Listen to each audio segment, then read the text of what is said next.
Praise the Lord. Praise the Lord Almighty. Rachel Nichols, if you haven't heard, has been booted off and completely scrubbed from covering NBA on ESPN. And if you had been watching the Olympics, you would have noticed that Maria Taylor moved on from ESPN and is now on NBC. Guys, this is fantastic news. This is great news. And before I get into why I think this is great news, I'm going to first talk about the fans of Rachel Nichols, the ones who actually like the jump. I know they exist.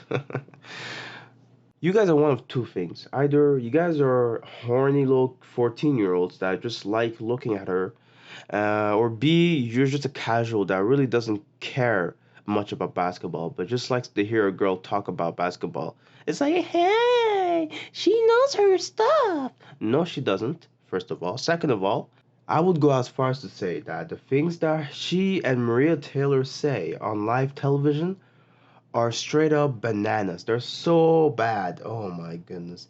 And I'm just going to get into those things today in this video and just remind the people as to how horrible these two reporters have been. And no, it's not because they're females.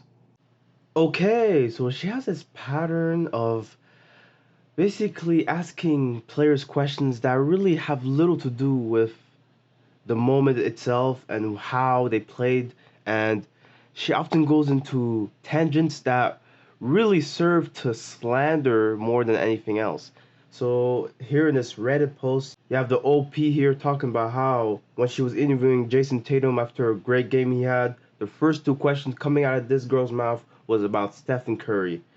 And it's just how ridiculous this whole thing is. And this commenter here brought up a great point. Her podium interview with the Miami Heat during the 2020 Eastern Conference Finals ceremonies were cringy as hell. That is exactly it. So I got the clip right here. Okay, this video, man, it's just insane, man. Honestly, like, I'm gonna play a little part right here just to show you guys how ridiculous this was, man. This is, of course, the organization's first trip back to the finals since 2014. You had a player then by the name of LeBron James. You will now be facing him in the NBA Finals. What is that going to be like? I mean, that's a great storyline, right? Can you let us enjoy this for a little bit right now? Oh my goodness. Well said, Eric. Well said, man. He shut that shit down real quick. But yeah, that's what she does, man. She just comes in with this narrative, these storylines that she already has in her head, and it gets worse, guys. So she brought up D Rose's rape allegations at one point after he had scored 50 points in a game. Like, oh my gosh. Like, what are you thinking? Like, what kind of nonsense is this, man? Remember this, guys? Remember when she was interviewing Draymond Green?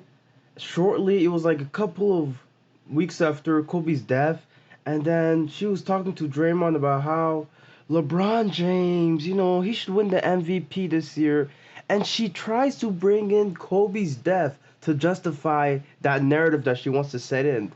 It's just, this lady really just does not give a damn. She wants to shove anything she can into the ether, especially with LeBron James. She has this love for LeBron, and she loves to just put him into any conversation she can. Okay, so now I'm gonna get into the lies that she's been spewing, okay? So, essentially, Rachel Nichols said on the jump chat that basically she voted for Clay for all defensive team for the past 2 years, okay? She said, hey, I've been voting for this guy for a long time. And the conversation was about basically Klay Thompson not making it to the all defensive team. And Rachel was pretending as though she had voted for him and she felt bad that he wasn't on the defensive team at all. And come to find out, she didn't even vote for him at all. Like, you see the last 2 years, 2017, 2018, none of her votes were given to Klay Thompson. It was just complete lies. Okay, so this is for anyone who thinks that I don't like Nichols because of Maria Taylor and what she said about Maria Taylor and how, this is basically a video to defend Maria Taylor. No, it's not, okay? I'm just gonna keep it a buck. Maria Taylor sucks as well, okay? She's a horrible reporter, and I'm just so happy that she's gone from ESPN, okay? I'm going to show you a graph here. This is the media ballots for all NBA team votes, okay? 100 reporters and analysts, whatever, were given the chance to vote on who they thought were deserving of the all NBA team positions. And you see here, Maria Taylor, she's right here at the bottom of the list.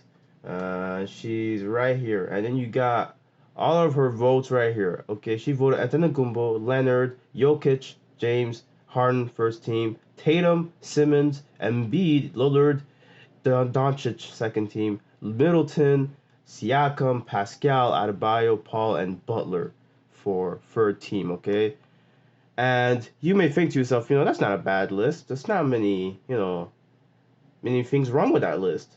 But I'd like to now tell you guys about a player that was balling his ass off during that season, in the 2019-2020 season, by the name of Anthony Davis. Yes, Anthony Davis, you heard that right. When Anthony Davis had his first season as a Laker, he was balling out, and Maria Taylor, for some reason, did not think to include him in the All NBA team selection. This lady, oh my goodness. And just to show you how bad it is, I pressed Control F to see if Davis's name would appear. Let me do this again. 99 out of 100 of the reporters put Anthony Davis' name in the All NBA team selection. She was the only reporter to have not done this, okay? That is how abysmal she is. So these two ladies do not deserve to vote on any NBA award. And as a matter of fact, I'm going to go even further to say that they should never be put on live television to be speaking about NBA and basketball related topics. Shout out to Russo NBA for this video, man. Just going into the bullshit that she's been spewing. And then a month ago, yeah, a YouTuber by the name of The Franchise coming in with the heat, man. He was adamant on the fact that Rachel Nichols should be fired, and man, do I applaud his efforts for putting this out there. You guys should subscribe to both of these YouTubers, man. They're amazing. Okay, perhaps Maria Taylor, she could talk about college basketball, and, people like her for college football commentary, but unfortunately, Maria Taylor is still going to be on NBC. And Nichols hasn't been completely fired from ESPN, but she might leave ESPN. Look, if Nichols ends up leaving ESPN and goes to NBC like Maria did, I would just like one thing. Could you guys set up a trade to where ESPN gets Mike Tirico back? Because I really miss his commentating.